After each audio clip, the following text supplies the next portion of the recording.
Hi hello viewers அனைவருக்கும் வணக்கம்.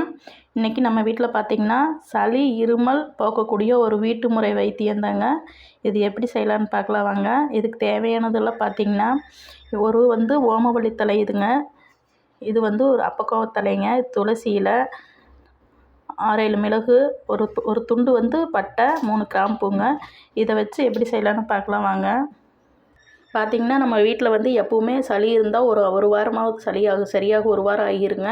நம்ம அதுவரை எப்போவுமே சுடு தண்ணி தானே குடிப்போம். டெய்லி சுடு தண்ணி குடிக்கும்போது நம்ம இந்த மாதிரி செஞ்சு குடித்தா சளி சரியாயிருங்க. இப்போ ஒரு பாத்திரத்தில், நான் பெரிய பாத்திரத்தில் தண்ணி ஊற்றி வச்சுருக்குறேங்க.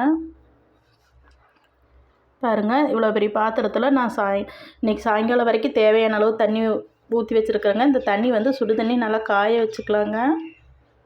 இப்போ இந்த தண்ணி நல்லா காய வச்சுட்டு நம்ம இப்போ இதில் எடுத்து வச்ச இந்த பொருளெல்லாம் இதில் உள்ள போட்டுடலாங்க.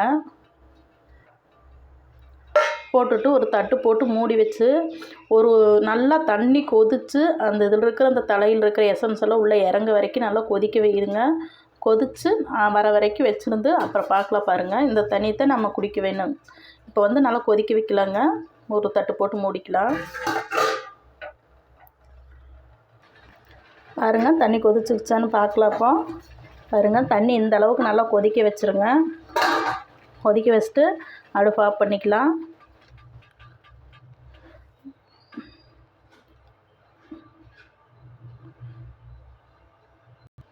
பாருங்கள், தண்ணியோட கலர் எந்த அளவுக்கு மாறி இருக்குதுன்னு. இந்த மாதிரி அந்த தலையில் இருக்கிற சாரெல்லாம் உள்ளே இறங்கணுங்க. இறங்கினதுக்கப்புறம் இந்த தண்ணியை கொதிக்க வச்சு இந்த மாதிரி ஆற வச்சு நீங்கள் ஈவினிங் வரைக்கும் வச்சுட்டு இதே தண்ணியை குடிங்க. டெய்லியும் சளி சரியாக வரைக்கும் இந்த மாதிரி தண்ணியை டெய்லியும் புதுசாக இந்த மாதிரி தலையெல்லாம் பொறிச்சு புதுசாக போட்டு டெய்லி சளி சரியாக வரைக்கும் இந்த மாதிரி தண்ணி குடிச்சிங்கன்னா சீக்கிரம் உங்களுக்கு இருமல் சளி சரியாயிருங்க. பாருங்கள், இந்த மாதிரி தண்ணி வச்சு டெய்லி குடிச்சு பாருங்கள். இருமல் சளி எல்லாத்துக்கும் கேட்குங்க. நீங்களும் வீட்டில் இது செஞ்சு பாருங்கள். செஞ்சு குடிச்சு பார்த்துட்டு எப்படி இருக்குதுன்னு கமெண்டில் சொல்லுங்கள். பிடிச்சிருந்தால் லைக் பண்ணுங்கள், ஷேர் பண்ணுங்கள், கமெண்ட் பண்ணுங்கள். மறக்காமல் நம்ம சஷ்டி ஸ்ரீ சேனலை சப்ஸ்கிரைப் பண்ணுங்கள். தேங்க்யூ ஃபார் வாட்சிங்.